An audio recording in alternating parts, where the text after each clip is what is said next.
So I've had just enough conversations about finances with friends, coworkers, people on Facebook in different groups. And what usually happens is I say, well, this is how I'm doing money. And they're like, oh, that's really interesting. Can you explain it? I'm like, sort of. So it ends up being a much shorter discussion than actually explains what's going on. So since we're in the middle of being quarantined and locked down because of the Wuhan virus, or however you say that, guess what I'm doing? I'm making videos and take it or leave it.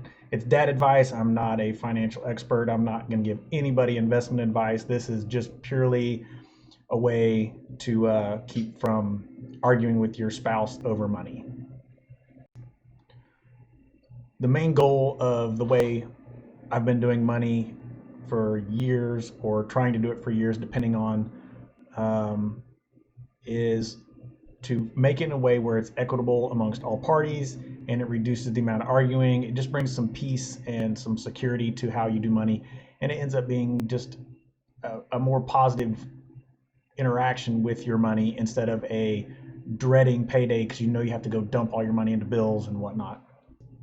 So do me a favor, if you think this is something you might be interested in hearing about, I just ask you to hit the like button, hit the subscribe button, also click the bell to get notifications.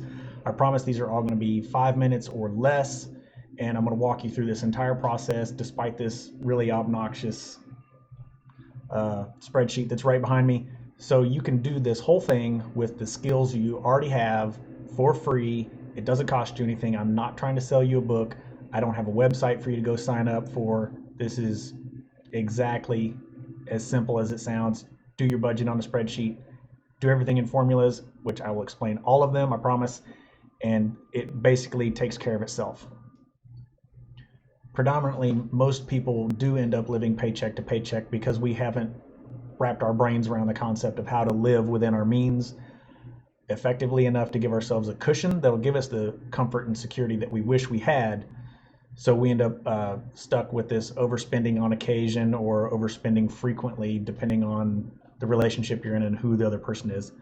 But this method is going to just give you a better control over your money. So there's three things that people normally fight over in a relationship: money, sex, and kids.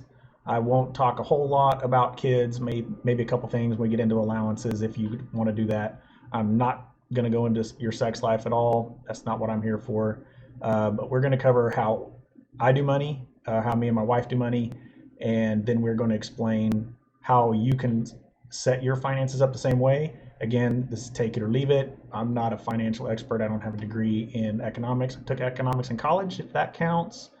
But overall, this is just simple math that we all know how to do, and we probably learned it in school already.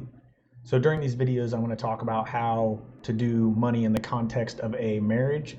However, this applies to roommates, where you will just split everything 50-50, or if you're an individual, the same concepts apply. You just don't have to split the percentages with anybody else. So we'll cover those. But predominantly, there's two ways of doing money in relationships that I've seen people do with varying degrees of success. One is we have one pot of money, both of us have a debit card, and we pay all the bills out of that and we spend the money. This is how people end up overspending a lot because you'll look in the account, you're like, oh, there's money, I can go do whatever I want. The other way people do money is by splitting the bills. Well, I'll pay the car insurance, you pay the cell phone, and then between the two of us, we try to work it out where it's about even, and we're supposed to be happy with that. This works out good for some people, not so good for some people, because usually both people aren't making the exact same amount of money, and it's hard to equitably divide things perfectly. So the whole key to the way me and my wife do money is based on the percentages in our relationship. People say, well, relationships are 50-50. And when you listen to marriage counselors, they will tell you that's not the case, because if I'm only giving half and my wife's only giving half, if one of us has a bad day, we haven't made 100% for a relationship. So people will say marriages are 100-100, where both person is giving everything. Well, in these percentages, what we do is we decide how much percentage you make versus how much percentage the other person makes, and then you use that to compute what is your fair share of bills. And in a covenant relationship, which we'll go into later, this makes a whole lot of sense from the standpoint of it makes the financial split of bills fair to both parties, and it makes sure that everything gets paid. All right, that's it for this episode. I'm not going to go more than 5 minutes.